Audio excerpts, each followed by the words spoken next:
So, can I wear high heels after a hip replacement? Short answer, probably yes. Just not right away, and not the sky-high stilettos you wore to prom. Let's myth bust this. Myth 1. You can never wear heels again. Reality. Most people can return to modest heels. Once the hip heals, balance is solid and gait is steady. Timeline. Think 6 to 12 weeks, sometimes longer. Myth 2. If the implant is strong, the shoe doesn't matter. Heels don't break hips. They mess with balance and posture. A higher heel shifts your center of gravity forward, increases the chance of a misstep, and can stress your back and knees. Your implant might be fine, your ankle and balance might not. Myth 3. Any heel is the same. Shape matters more than the number on the box. Stable 1-2 inch block heel. Wedge. Platform with a grippy sole. Pointy, slippery, or wobbly. That's a no. Here's the doctor-backed roadmap I follow. Early phase, 0-6 weeks. Flats only, supportive sneakers, no heels. You're protecting the joint, learning a smooth, safe gait, and avoiding falls. Transition, 6 to 12 weeks. If your surgeon clears you and you walk without a limp, try a low, stable heel at home for 10-20 minutes.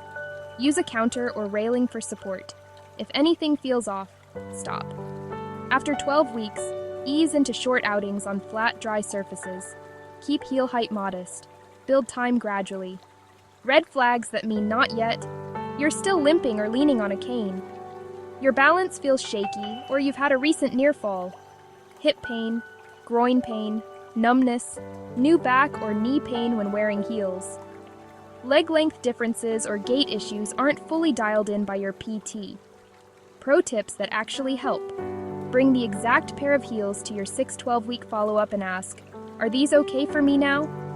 Start with a wide 1.5 inch heel. Add a cushioned insole, rubber outsole instead of slippery leather. Practice on carpet, then hardwood, then outdoors. No crowds, no wet sidewalks, no cobblestones, yet. Keep a pair of flats in your bag for the commute or when you get tired. Listen to your body. Soreness that fades is fine. Sharp pain, stop. Catching, stop. Instability, stop. A few extras. Surgical approach, posterior versus anterior, doesn't automatically change your heel future. Balance, strength, confidence, cemented, uncemented. Same deal. It's about how you move. Even years later, super high, super narrow heels always carry a higher fall risk. Bottom line, heels after hip replacement aren't forbidden, they're earned. Get cleared. Go low and stable. Test them safely. Build up gradually. If you're on this journey, drop where you are in recovery and what shoes you're eyeing.